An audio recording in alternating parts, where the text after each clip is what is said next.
자, 이번 강의는 통계와 가중평균을 주제로 이야기를 나눠볼게요. 기본적인 통계의 개념을 비롯해서 가중평균 문제를 푸실 때 알아둬야 할 개념들을 정리했습니다. 목차 먼저 볼게요.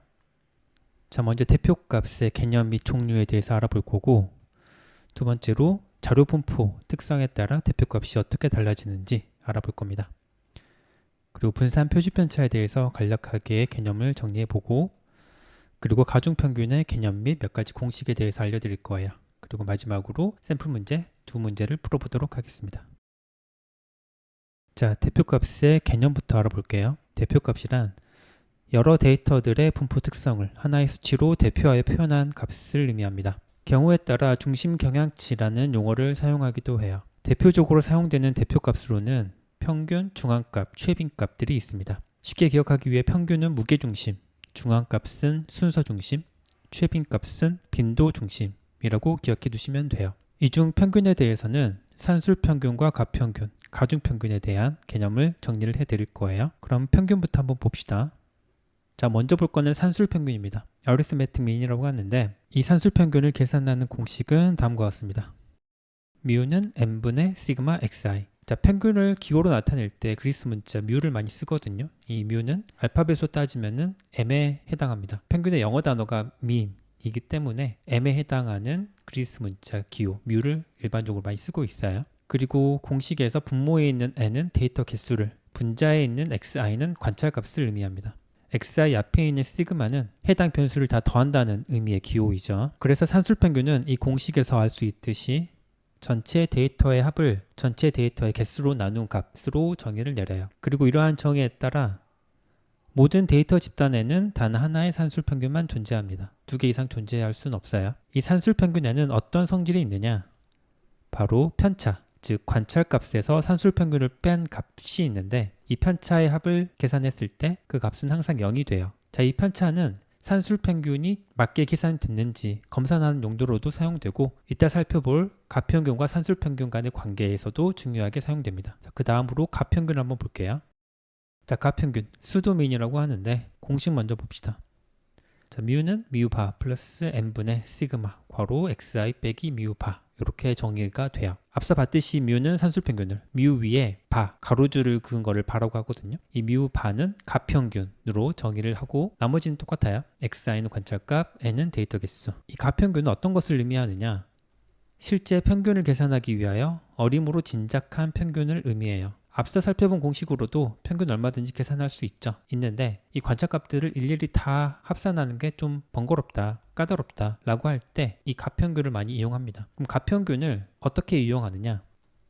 바로 가평균에다가 편차의 평균을 더하면 산술평균이 돼요. 그리고 이때 편차는 관찰값에서 가평균을 뺀 값으로 정의를 합니다. 편차를 다 더했을 때 그 편차 합의 부호에 따라 평균과 가평균 중 어느 쪽이 더 큰지를 확인할 수가 있어요. 위쪽 공식 중 오른쪽을 잠깐 보시면 편차를 다 합한 값이 0이다 라고 한다면 관찰값에서 산술평균을 뺀 편차를 모두 합했을 때 그 값은 항상 0이 돼요. 그런데 관찰값에서 가평균을 뺀 그 값들이 똑같이 0이 됐다 라고 한다면 그것이 뜻하는 바는 가평균이 실제 산술평균과 그 값이 같았구나 그걸 의미합니다. 반면에 편차의 합이 0보다 컸다 라고 한다면 가평균을 실제보다 더 낮게 잡았기 때문에 그만큼을 더 더해줘야 실제 산술평균이 계산이 된다 그런 의미예요. 반대로 편차들을 다 합했을 때 그 값이 0보다 작았다고 한다면 이번에는 가평균을 실제 산술평균보다 너무 높게 잡아서 편차가 그만큼 더 적게 나왔다 그런 의미가 됩니다. 그래서 가평균을 이용을 하면 가평균과 관찰값 간의 편차를 이용을 해서 산술평균을 좀 더 쉽게 계산할 수 있어요. 정확한 평균의 값을 찾는 것이 아니고 어림산하기 위해서 주로 사용되는 이 가평균 잘 기억을 해두시면 좋겠습니다. 자, 그 다음으로는 중앙값을 알아볼게요.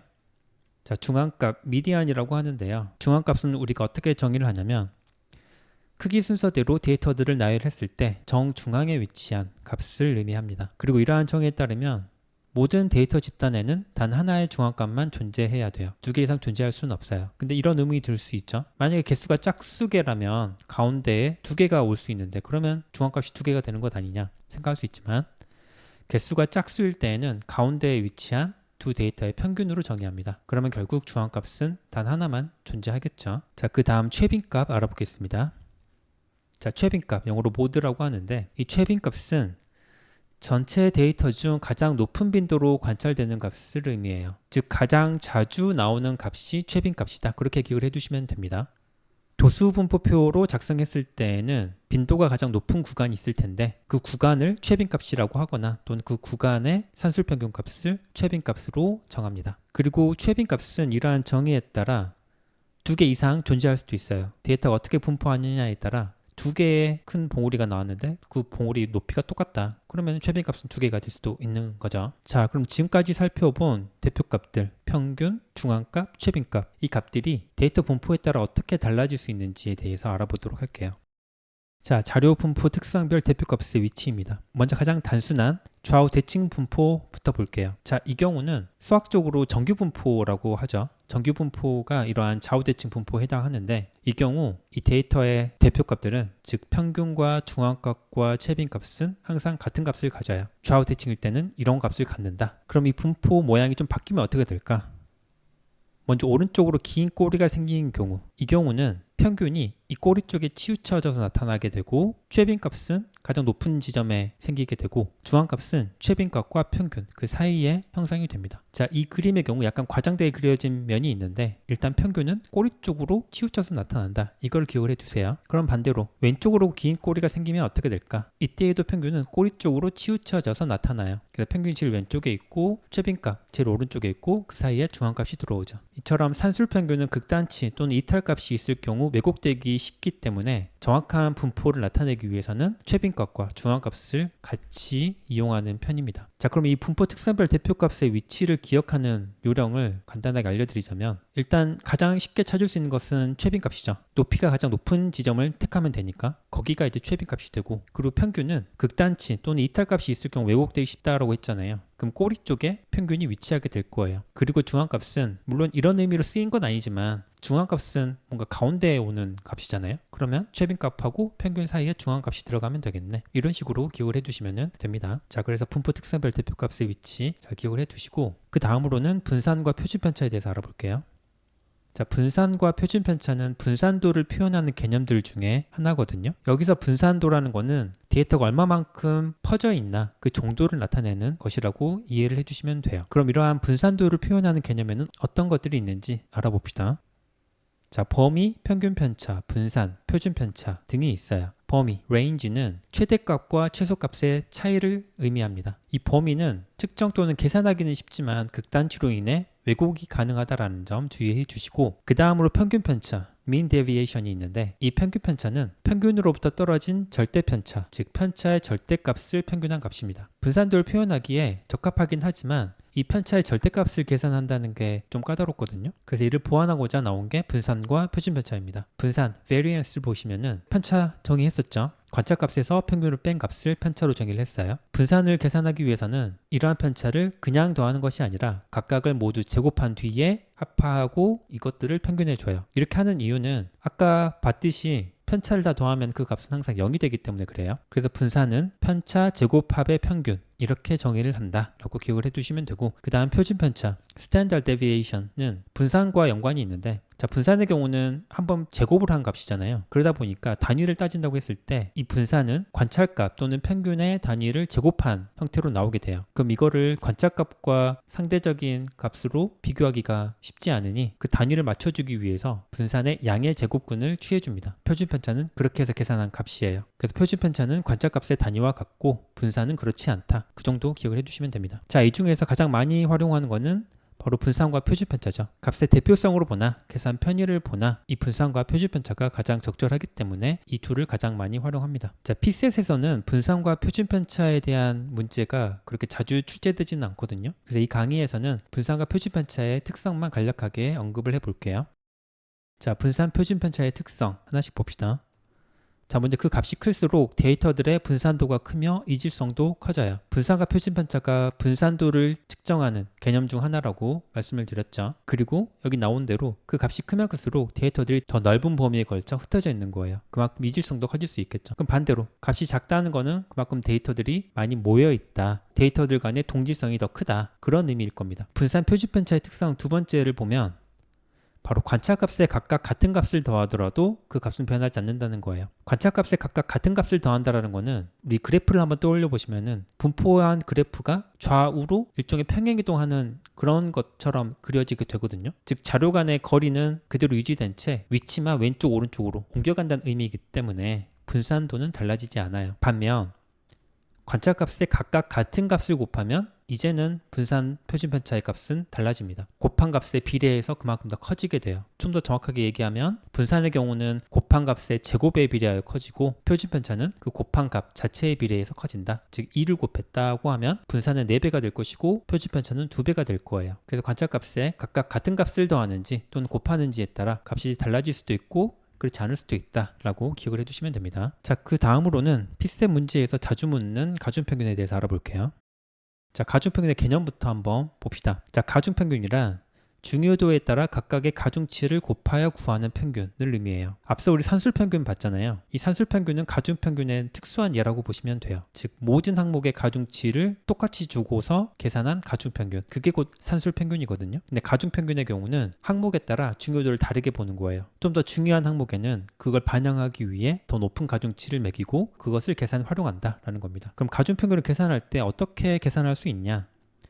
바로 관찰값에다가 먼저 가중치를 곱해요. 그리고 그렇게 계산한 값을 모두 더합니다. 그런 뒤에 곱해준 가중치의 합으로 나눠져요. 여기서 주의할 게 산술평균은 데이터의 개수로 나눴잖아요. 그럼 가중평균도 데이터의 개수로 나누면 되는 거 아니야? 라고 생각할 수 있지만 그게 아니라 가중치 합으로 나눈다는 겁니다.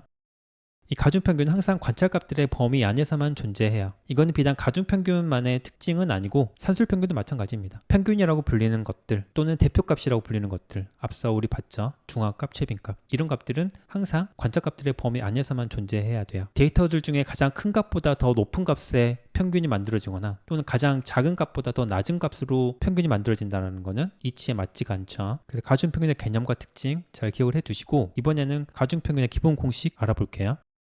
자, 가중평균 기본 공식 두 가지 형태로 보겠습니다.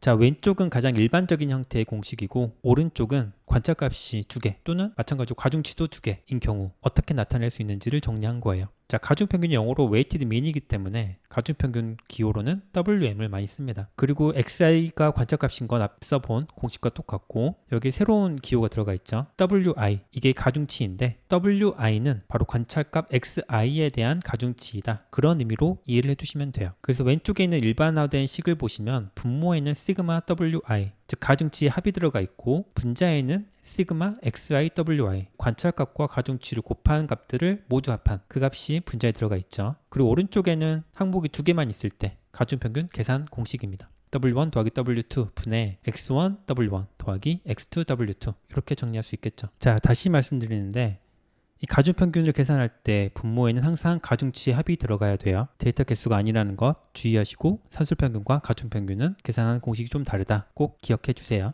이처럼 분모에는 가중치의 합이 들어가기 때문에 계산 편의상 가중치의 합을 1로 두는 경우가 많아요. 그리고 많은 문제에서 가중평균을 묻는 경우 가중치의 합을 1 또는 100%로 해서 주는 경우가 많거든요. 그렇다 보니 문제 푸실 때 비율 자료가 보이면 아, 이게 가중치인가? 라고 의심할 수도 있을 거예요. 근데 또 항상 그런 건 아니거든요. 경우에 따라서는 비율 자료가 관찰값이고 관찰값처럼 보이는 것들이 가중치로 봐야 하는 경우도 있어요. 좀 더 어려운 문제에서는 이를 이용한 함정을 만들기도 합니다. 다만 한 가지 기억해 주시면 좋을 만한 것이 바로 가중평균의 단위는 항상 관찰값의 단위와 같다라는 거예요. 자, 이건 가중평균만의 성질은 아니고 평균이 갖는 기본적인 성질이거든요. 한 반 학생들의 키를 평균 낸다고 하면 그렇게 해서 계산된 평균값이 학생 각각의 키의 단위와 다르면 안 되잖아요. 센티미터면 센티미터, 미터면 미터 같아야겠죠. 다르면 이상한 거잖아요. 가중평균도 마찬가지입니다. 가중평균의 경우도 최종적으로 계산한 그 값의 단위는 항상 관찰값의 단위와 같아야 돼요. 우리가 문제 풀 때에는 이 성질을 이용하는 것이 좋습니다. 자, 다음으로는 가중평균 특별공식에 대해서 알아볼게요. 이 가중평균 특별공식은 앞서 살펴본 기본공식을 변형한 건데 어떨 때 활용할 수 있냐? 항목이 2개인 경우에만 활용할 수 있어요. 3개 이상인 경우에는 이 특별공식을 이용할 수 없다. 일반적으로는 이용할 수 없다라는 거 기억을 해두시고, 자, 이 가중평균 특별공식을 이해하기 위해서는 그림을 그려서 이해하는 게 좋거든요. 다음과 같은 그림을 한번 봅시다. 자, 저울 또는 시소를 한번 머릿속으로 그려보세요. 그래서 한쪽에 W1, 다른 쪽에 W2 만큼의 무게에 해당하는 어떤 물체가 놓여 있다라고 생각을 해봅시다. 그리고 각각 위치한 지점을 x1, x2라고 할 거예요. 자, 그러면 일반적으로 같은 거리에 이렇게 몸무게가 다른 사람이 앉았다면 몸무게가 무거운 쪽으로 시소가 기울 거예요. 그때 어느 한쪽으로 기울지 않고 이 시소의 평형을 유지하기 위해서는 어느 쪽에다가 시소의 중심을 두는 게 좋을까? 그게 바로 항목이 두 개인 경우에 가중평균을 푸는 그런 것과 동일한 구조거든요. 그럼 이때 중심은 어느 쪽에 맞춰줘야 되느냐? 바로 무거운 쪽에 치우쳐져서 나타나게 됩니다. 자, 그래서 x1까지 떨어진 거리를 d1, x2까지 떨어진 거리를 d2라고 할 거예요. 자, 변수 설정을 이렇게 하고 앞서 살펴본 가중평균 기본 공식 가져와 봅시다. 바로 항목이 두 개인 경우에 가중평균 기본 공식이죠. Wm은 W1 더하기 W2 분의 X1 W1 더하기 X2 W2 이 식이야. 자, 그럼 관찰값과 가중평균 그리고 관찰값과 가중평균 간에 떨어진 거리, 가중치 각각에는 서로 어떤 관계가 있는지 정리를 해볼게요. 먼저 첫째, 관찰값과 가중평균 간의 거리는 각각의 가중치 크기에 반비례합니다. 앞서 언급했죠. 이 가중평균은 무거운 쪽에 치우쳐져서 나타나게 된다고. 그렇다면 W, 즉 가중치가 무거우면 무거울수록 거리, D는 작아지게 돼요. 그런데 그게 정확하게 반비례한 관계로 형성이 된다라는 겁니다. 이를 식으로 나타내보면은 D1 대 D2는 W2 대 W1 이렇게 돼요. W1 대 W2가 아니에요. 그렇게 되면은 가중치와 거리가 서로 비례하는 관계가 되는데 여기서는 반비례이기 때문에 W1과 W2의 위치가 바뀐다라는 겁니다. 그 다음 둘째, 관찰값과 가중평균 간 거리의 합은 두 관찰값 간의 차이와 같다. 자, 이 내용 위 그림을 보면 쉽게 이해가 되죠. D1에다가 D2를 더하면 그 값은 X2에서 X1을 뺀 것과 같겠지. 그런 의미예요. 자, 그럼 가중평균을 구하는 방식은 두 가지가 있을 겁니다. 바로 작은 값 x1에다가 d1을 더하거나 또는 큰 값 x2에서 d2를 빼거나 둘 중에 하나예요. 근데 실제 문제에서는 가중치가 더 큰 쪽을 기준으로 계산하는 게 좀 더 나을 겁니다. 왜냐하면 가중치가 더 큰 쪽이 거리가 더 작을 것이고 그러면은 더하거나 빼거나 할 때 좀 더 계산하기 편하기 때문에 그래요. 자, 그럼 이 내용들을 이용하면 위에 제시한 가중평균 기본 공식은 어떻게 바뀔 수 있냐? 두 개식으로 바뀔 수 있는데요. 첫 번째는 x1 더하기 x2 빼기 x1 그리고 곱하기 w1 플러스 w2분의 w2. 복잡해 보이지만 복잡할 거 없어요. 여기서 x2 빼기 x1은 아까 봤던 것처럼 d1 더하기 d2, 즉 전체 거리인 거죠. 근데 d1하고 d2는 서로 어떤 관계가 있냐? 가중치 크기에 반비례한다라고 했잖아요. 그럼 w1과 w2를 합한 걸 전체라고 했을 때 D1은 그 중에 W2만큼, D2는 W1만큼 차지한다는 거니까 그렇다면 X1에다가 D1을 더하는 경우에는 전체 거리인 D1 더하기 D2에 해당하는 X2 빼기 X1을 W2 대 W1으로 나누는 점을 찾으면 돼요. 그게 바로 W1 더하기 W2 분의 W2를 곱한 그 값이 된다라는 겁니다. 이렇게 계산하는 방법이 있고 또 하나는 이제 큰 값에서 내려올 수도 있겠죠. 바로 x2 빼기 d2에서 d2 자리에다가 이에 해당하는 값, 즉 x2 빼기 x1 곱하기 w1 더하기 w2 분의 w1을 대입한 이 공식도 가능해요. 그래서 항목이 두 개인 경우에는 이처럼 세 가지 식으로 가중평균을 계산할 수 있다. 이 점을 잘 기억을 해두시면 좋겠습니다. 각 공식마다 쓰임새가 조금씩 다르고 좀 더 활용하기 편한 문제들이 있을 수 있기 때문에 이 공식들은 잘 기억을 해두세요. 자, 그 다음으로는 가중평균 편차 공식을 알아볼게요. 자, 이 가중평균 편차 공식, 앞서 살펴본 가평균과 산술평균 간의 관계를 이제 가중평균까지 확장한 거라고 보시면 됩니다. 공식 먼저 볼게요. Wm은 Wm바 더하기 시그마 Wi 분의 시그마 괄호 xi 빼기 Wm바 곱하기 Wi. 가평균 파트에서 본 공식과 비교하면 몇 가지 좀 다른 점들이 있죠. 자, 이 공식은 바로 가평균을 이용하여 가중평균을 계산하는 공식입니다. 앞서 살펴본 공식은 가평균을 이용해서 산술평균을 계산하는 공식이었죠. 그 공식과 비교했을 때 좀 다른 점이 있어요. 어떤 거였냐? 앞서 살펴본 공식에서는 분모의 데이터의 개수 n이 들어갔었죠. 그런데 이 공식에서는 분자 분모에 각각 가중치가 들어간다는 점에 주의해야 합니다. 가중평균의 경우 분모에 가중치의 합이 들어갔죠. 이 편차 공식도 마찬가지예요. 분모에는 가중치의 합이 들어갑니다. 그리고 분자에도 가중치가 들어가요. 즉 관찰값에서 가평균을 뺀 편차들을 계산한 다음 그 값을 바로 더하는 것이 아니라 그 각각의 편차에다 가중치를 곱한 뒤에 더해야 한다는 거예요. 단순히 편차를 더한다고만 하면 오차가 생길 수 있으니 주의해 주시기 바랍니다. 앞서 살펴본 가평균과 마찬가지로 이번에도 분자값의 부호에 따라 가중평균과 가평균의 크기를 비교할 수가 있어요. 즉 편차의 가중치를 곱해서 모두 합산한 값이 0이다. 그러면 우리가 정한 가평균이 실제 가중평균과 같다라는 의미이고 0보다 컸다. 그러면 그 실제 가중평균은 가평균보다는 큰 값이 될 것이고 음수였다. 그러면은 실제 가중평균은 가평균보다 작은 값일 거예요. 자, 이처럼 가중평균에서도 편차를 이용해서 계산할 수 있다는 점 기억해 두시기 바랍니다. 자, 다음으로는 가중평균을 묻는 문제가 출제되었을 때 이를 어떻게 풀 수 있을까? 그 문제 푸는 순서를 한번 정리해 볼게요. 자, 가중평균 문제를 풀 때에는 다음에 세 단계를 잘 거치시면 좋겠습니다. 첫 번째로 가중평균을 적용해야 하는 자료인지 문제인지부터 확인을 해야겠죠. 문제에서 명시적으로 가중평균 개념을 제시를 하고 이에 따라 문제를 풀어봐라, 그렇게 주는 문제들도 있어요. 근데 많은 문제들은 겉으로만 봐서는 이게 가중평균을 묻는 건가 그렇지 않은가 이게 잘 구별이 안 될 수도 있거든요. 그런 문제들은 여러분들이 많은 문제를 풀어보면서 경험을 쌓아가는 방법이 가장 좋은 것 같아요. 일반적으로 가중평균을 적용하는 자료라면 계속 말씀드리는데 관찰값이 나올 거고 가중치가 나올 거예요. 그럼 이제 우리가 두 번째 단계로 해야 될 거는 바로 가중평균과 관찰값, 가중치가 각각 문제에서 어떻게 제시되었는지 그걸 확인을 하는 겁니다. 이때 우리가 활용할 수 있는 팁 제가 아까 알려드렸어요. 뭐였냐면 가중평균은 그 속성상 항상 관찰값과 같은 단위를 이용한다라는 거예요. 그래서 문제에서 묻고 있는 게 가중평균인 것 같다 라고 한다면 그럼 이것과 같은 단위인 애들이 뭐가 있나, 그런 식으로 접근해 보세요. 경우에 따라서는 관찰값과 가중치를 같은 단위로 주는 경우도 있어요. 대표적인 게 관찰값도 비율 자료로서 %로 주고 가중치도 %로 주면 이때는 헷갈리거든요. 그때에는 이러한 단위를 이용하는 게 잘 적용이 안 되지만 서로 단위가 다른 관찰값, 가중치가 제시됐다면 이게 굉장히 유용할 수 있으니까 이 점을 잘 이용을 해보세요. 가중평균을 묻는 문제에서 이 세 가지 값, 가중평균, 관찰값, 가중치를 찾았다면 이제 문제는 거의 다 푼 거나 다름없어요. 그 다음에 할 것은 바로 가중평균 기본공식이나 특별공식 등을 이용해서 직접 문제를 해결해 나가는 겁니다. 자, 가중평균 문제에서 물어보는 패턴은 크게 세 가지 중 하나입니다. 가중평균과 관찰값을 알려주고서 가중치를 찾아봐라, 이런 문제가 있고, 가중평균과 가중치를 알려주고 관찰값을 찾아봐라, 이런 문제도 있고, 또는 관찰값과 가중치를 알려주고서 가중평균을 계산해봐라, 이런 문제도 있어요. 그러니 문제에서 묻고 있는 게 뭔지, 어떤 걸 알려줬는지 그런 것들을 잘 정리해 두시는 게 필요합니다. 좀 더 구체적인 내용은 이따 샘플 문제 풀면서 더 알아보도록 할게요. 자, 그럼 지금부터는 샘플 문제 두 문제를 풀어보도록 하겠습니다. 더보기란 링크에 샘플 문제와 손필기를 업로드해 두었으니 꼭 미리 다운받으셔서 풀어보신 뒤에 해설 강의 들어보세요. 자, 그럼 먼저 1번 문제 볼게요. 자, 이 문제는 2020년도 5급 공채 자료 해석 나책형 37번 문제입니다. 앞서 살펴본 개념 중에 대표값이 있었죠. 대표값과 관련된 문제예요. 자, 그럼 먼저 풀어보시고 해설 들어보세요. 자, 풀어보셨죠? 손필기 같이 한번 봅시다.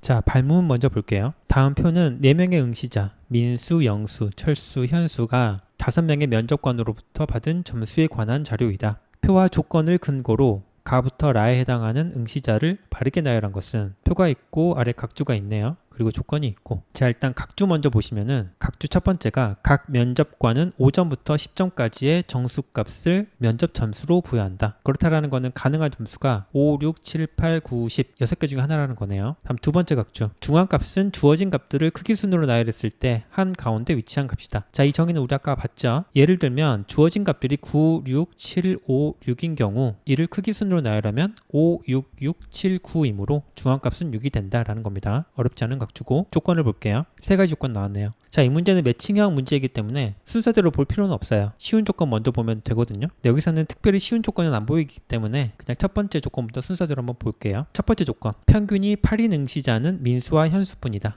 자, 여기서는 평균을 물었는데 총점을 계산하면 평균을 계산할 수 있죠. 그 총점을 면접관의 수, 즉 5명으로 나눠주면 그게 바로 평균이 되니까. 그러면 여기서는 평균을 계산하지 않고 총점으로 바꿔서 문제를 풀어볼게요. 그게 좀 더 간단하니까. 그럼 평균이 8이라면 면접관이 총 5명이기 때문에 8 곱하기 5 하면 총점은 40점이 될 겁니다. 그럼 가부터 라 중에 40점이 될 수 있는 사람이 누가 있나 찾아보죠. 자, 먼저 가의 경우는 10, 7, 5, 9, 9인데 9가 2개 있으니까 9, 2, 18 5를 더하면 23, 7 더하면 30, 거기다 10 더하면 40이네요. 아, 그러면 총점이 40점이라는 조건을 만족하니까 가는 민수 또는 현수 중에 한 명이겠구나 생각해 볼 수 있고, 나는 8, 5, 9, 7이에요. 8하고 5를 더하면 13, 9하고 7을 더하면 16, 다 합하면 29겠네요. 근데 아까 첫 번째 각주에서 뭐라고 했냐? 면접 점수는 5점부터 10점까지라고 했단 말이에요. 그러면 설사 면접관 3이 10점을 준다 하더라도 이 나는 40점이 안 돼요. 최대 39점까지 가능하죠. 그렇다라는 거는 나는 적어도 민수, 현수가 될 수는 없겠네 생각해 볼 수 있고, 이 내용을 토대로 선지를 보시면 3번에 보면 나가 민수로 돼 있거든요. 모순이 되죠. 그래서 3번은 아예 해당이 없다. 지울 수 있을 겁니다. 이처럼 매칭형 문제에서는 선지 구성을 최대한 활용해서 문제를 푸는 게 좀 더 문제를 쉽게 푸는 방법이에요. 나머지 다 라의 경우 총점 계산해 보시면은 둘 다 40점이 될 가능성이 있기 때문에 여기서는 더 확정되는 정보는 없어요. 두 번째 조건 가봅시다. 현수의 최소값이 철수의 최소값보다 크다. 자, 아까 봤던 첫 번째 각주에서 면접 점수는 5점부터 시작하거든요. 그러면 최소값은 5보다 작아질 수 없어요. 그런데 지금 가, 나, 라 공통적으로 5점이 들어가 있네요. 그렇다라는 거는 가, 나, 라의 최소값은 5점이고,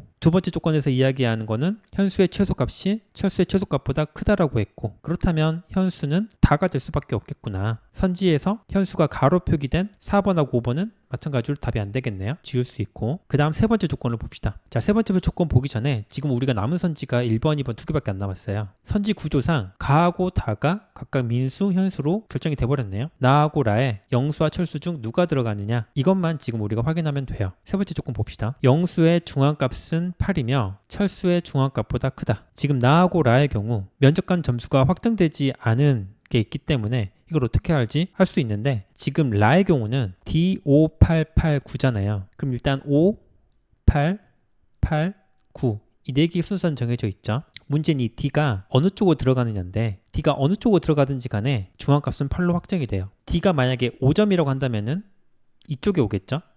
그럼 이때 중앙값은 8이 될 겁니다. 반면 이번에는 9보다 큰 뭐 10점이라고 해봐요.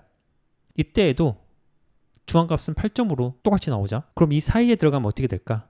이 사이에 어디에 들어가든지 간에 상관없이 중앙값은 항상 8로 확정이 돼요. 그렇다면 지금 나하고 라만 남은 상황에서 영수의 중앙값이 8이라고 했으면 라가 영수겠고 철수는 나겠네. 이걸 우리가 알 수가 있겠죠. 추가로 철수가 나라면은 면접관 점수를 순서대로 나열해 보면 5, 7, 8, 9잖아요. 근데 이때 중앙값은 8보다 작아야 되거든요. 그렇다라는 거는 면접관 3이 나에게 준 점수, 이 값을 A라고 했을 때 그 값이 8점 이상이면 안 돼요. 즉 5점이든 6점이든 7점이든 이쪽에 가까워야지, 이쪽에 A가 들어가야지 중앙값은 8보다 작은 값으로 결정이 됩니다. 참고로 알아두세요. 자, 그 다음에 2번 문제 봅시다. 자, 이번 문제는 2020년도 5급 공채 자료 해석 나책형 36번 문제입니다. 문제 미리 한번 풀어보시고 해설 들어보세요. 자, 문제 풀어보셨죠? 손필기 같이 한번 봅시다. 자, 발문 먼저 볼게요. 다음 표는 A시 초등학생과 중학생의 6개 식품 섭취율을 조사한 결과이다. 이에 대한 설명으로 옳은 것은 이라고 했네요. 자, 표 제목 A시 초등학생과 중학생의 6개 식품 섭취율이라고 돼 있고 초등학교와 중학교 나뉘어져 표현되어 있네요. 그리고 아래 각주를 봅시다. 첫 번째 각주는 섭취율을 정의하고 있네요. 섭취한다고 응답한 학생 수를 응답 학생 수로 나눈 값으로 정의하고 있고, 두 번째 각주에 대해서는 초등학생, 중학생 각각 2,000명을 대상으로 조사했다. 전체 조사 대상자는 6개 식품에 대해 모두 응답했다. 자, 여기서 초등학생, 중학생 각각 2,000명이라고만 했지, 즉 총원만 알려줬지 남학생이 몇 명이고 여학생이 몇 명이고 이건 안 알려줬어요. 그리고 전체 조사 대상자가 6개 식품에 대해 모두 응답했다라는 것은 누락된 인원이 없다라는 거고, 자, 이 문제의 경우 가중평균을 직접적으로 묻진 않지만 문제를 풀어가는 과정에서 가중평균 개념을 활용해야지 풀리는 문제예요. 그 이유가 초등학교, 중학교 각각 전체 인원만 알려줬지 남학생, 여학생 인원이 몇 명인지를 안 알려줬거든요. 그 값을 찾아나가는 과정이 곧 가중평균 개념을 활용하는 과정이다 라고 생각을 해주시면 됩니다. 자, 그럼 여기서 가중치는 뭐가 될까? 비율 자료가 곧 가중치다. 그렇게 생각한다면 여기 나와 있는 값들이 다 퍼센트잖아요. 그럼 얘네들이 가중치가 돼야 돼요. 그러면 관찰값은 뭐가 되지? 그 점을 항상 떠올리셔야 돼요. 가중치를 정하는 건 좋은데 그러면 그에 상응하는, 그에 대응하는 관찰값은 뭐지? 그걸 꼭 따져보라는 겁니다. 여기서는 이 표에 나와 있는 값들이 비율 자료이니까 가중치다. 그렇게 생각을 하면은 문제가 안 풀려요. 문제 푸는 내내 계속 꼬일 겁니다. 어떻게 접근을 해야 되냐? 여기는 남학생과 여학생 그리고 전체 값을 줬다는 것에 초점을 맞춰보세요. 그리고 제가 아까 말씀드렸던 것 중에 관찰값과 가중평균은 단위가 서로 같다라는 것도 기억을 해보시고, 개념 정의할 때는 빼먹었는데 이 평균은 전체를 아우르는 대표값이잖아요. 그렇기 때문에 부분에 해당하는 값이 관찰값이고 전체에 해당하는 값이 평균, 가중평균, 그렇게 구성될 확률이 높아요. 여기서도 마찬가지예요. 여기서도 남학생, 여학생 각각의 비율은 관찰값이고 전체가 가중평균입니다. 즉 퍼센트를 단위로 해서 관찰값과 가중평균이 제시된 거예요. 그럼 여기서는 세 가지 문제 패턴 중에 관찰값과 가중평균을 알려주고 가중치를 계산해봐라, 그런 문제입니다. 자, 그럼 초등학교와 중학교의 가중치를 계산해 봅시다. 자, 그럼 여기서 가중치는 뭘까? 가중치라는 거는 관찰값이랑 곱했을 때 뭔가 유의미한 정보가 나와야 돼요. 그걸 이제 우리가 가중치라고 정의를 내리거든요. 이 표에 나와 있는 수치들의 단위는 퍼센트이고 이 값들은 섭취율 공식에 의해서 계산된 값이에요. 그럼 이 섭취율에다가 어떤 값을 곱해야 의미 있는 자료가 나올까? 바로 여기 응답 학생 수일 거예요. 섭취율에다가 응답 학생 수를 곱하면 그 값이 곧 섭취한다고 응답한 학생 수가 되니까요. 그렇다면 여기서의 가중치는 초등학교, 중학교 각각 남학생 수, 여학생 수가 되겠네. 거기까지 우리가 생각해 볼 수가 있을 거예요. 자, 그럼 먼저 초등학교부터 계산을 해봅시다. 자, 우리 앞서 살펴본 가중평균 개념 중에 그런 거 있었죠. 가중치는 관찰값과 가중평균 간의 거리, 그 거리와 반비례한다, 그런 관계가 있어요. 그렇다면 우리가 이 관계를 이용하려면 관찰값과 가중평균이 그 값이 서로 달라야 되거든요. 라면같이 중학교 남학생, 여학생이 그리고 전체 값이 모두 다 같아버린 이 값은 우리가 활용 못해요. 왜냐? 거리가 똑같이 0으로 돼버리기 때문에 특별 공식을 이용할 수가 없어요. 그걸 이용하려면은 부분값들과 전체 가중평균의 값이 다른 항목을 이용해 줘야 돼요. 저는 여기서 두 번째 줄 탄산음료에 해당하는 이 값들을 이용을 해서 가중치를 계산해 볼 겁니다. 자, 아까 우리 봤던 공식 중에 이거 있었죠. D1 대 D2는 W2 대 W1, 또는 이거 반대로 쓰면 W1 대 W2는 D2 대 D1 이렇게 나타낼 수도 있겠죠. 우리가 구하고자 하는 거는 가중치니까 이 공식을 이용을 해봅시다. 그렇다면 남학생 대 여학생의 비율은 어떻게 따질 수 있냐? 각각의 가중치는 서로 반대되는 항목에 떨어진 거리를 계산해 줘야 돼요. W1 대 W2는 D2 대 D1이었으니까 그럼 남학생에 해당하는 가중치는 전체에서 여학생까지 떨어진 거리, 요걸 계산해야 돼요. 즉 74.1 빼기 71.6, 이게 바로 남학생에 대응하는 가중치 값이 될 것이고, 여학생은 반대로 남학생에서 전체 값이 얼마만큼 떨어졌는지를 계산을 해야 되겠죠. 즉 76.6에서 74.1을 뺀 값이에요. 근데 계산해 보니 둘 다 똑같이 2.5가 나오거든요. 그렇다라는 거는 초등학교의 경우 남학생과 여학생의 가중치는 같구나, 학생 수가 같구나, 똑같이 1000명이 되겠구나. 왜냐? 전체 인원은 2000명이니까 그렇게 계산하실 수 있고, 그 다음 중학교 봅시다. 자, 중학교의 경우는 마찬가지로 탄산음료 이 칸을 그대로 응용을 해보시면 남학생에 대한 가중치는 전체에서 여학생 값을 빼주면 돼요. 즉 82.1 빼기 79.5가 될 것이고, 여학생의 경우는 남학생에서 전체까지 떨어진 거리인 86.0 빼기 82.1이 돼요. 자, 이번에는 계산을 해보니까 남자 쪽이 2.6이 되고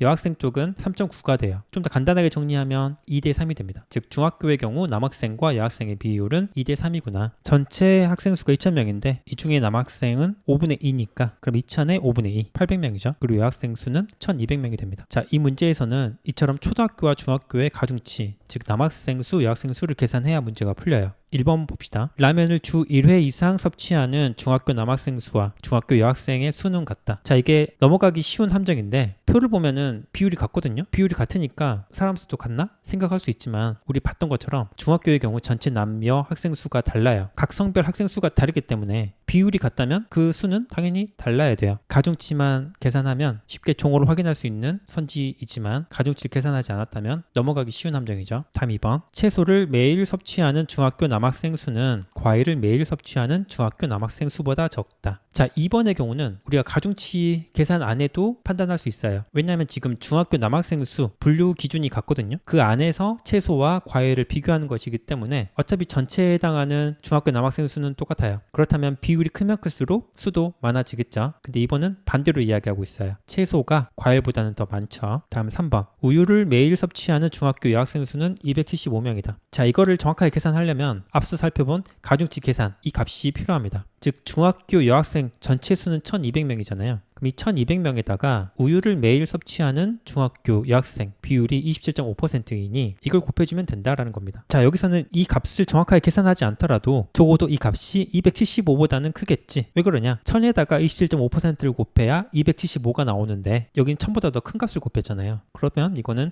275보다는 크겠지. 근데 275명이라고 했으니까 옳지 않겠네. 그렇게 판단하시면 됩니다. 다음 4번. 과일을 매일 섭취하는 초등학교 남학생 중 햄버거를 주 1회 이상 섭취하는 학생 수는 4명 이하이다 라고 했어요. 자, 4번이 좀 까다로울 수 있는데 4번은 최소 교집합 문제입니다. 과일을 매일 섭취하는 초등학교 남학생 비율은 36.1%이고 햄버거를 주 1회 이상 섭취하는 남학생 비율은 64.4%예요. 근데 이 값을 합하면은 100%를 넘죠. 정확하게 계산해 보시면은 100.5%거든요. 전체는 100%여야 되는데 100.5%가 됐다라는 거는 그 차이에 해당하는 0.5%. 이 값은 적어도 두 가지 항목에는 모두 해당이 돼야 된다. 과일을 매일 섭취하고 햄버거를 주 1회 이상 섭취하는 학생이다. 그런 의미입니다. 그럼 4번에서 구하고자 하는 값은 초등학교 남학생 전체 수인 1000명에다가 0.5%를 곱한 값이 4명 이하가 되느냐 그런 거예요. 근데 절대 안 되죠. 최소 5명이지 4명 이하는 안 돼요. 될 수가 없어요. 그래서 4번은 옳지 않다. 라는 겁니다. 5번 채소를 매일 섭취하는 여학생 수는 중학생이 초등학생보다 많다. 자, 이건 곱셈 비교거든요. 일단 초등학생 쪽 먼저 봅시다. 초등학교 여학생의 경우는 채소를 매일 섭취하는 여학생 비율이 33.2%예요. 그렇다면 초등학교의 경우에는 1000에다가 33.2%를 곱해주면 되겠네요. 이쪽이 초등학교 쪽이고 중학교 쪽. 중학교는 여학생 그 비율이 29.0%잖아요. 그리고 중학교 여학생 수는 1200명이라고 했고 그럼 1200 곱하기 29.0%가 되겠네요. 자, 이 두 곱셈을 비교를 해보시면 교차 비교법을 볼게요. 1000에서 1200은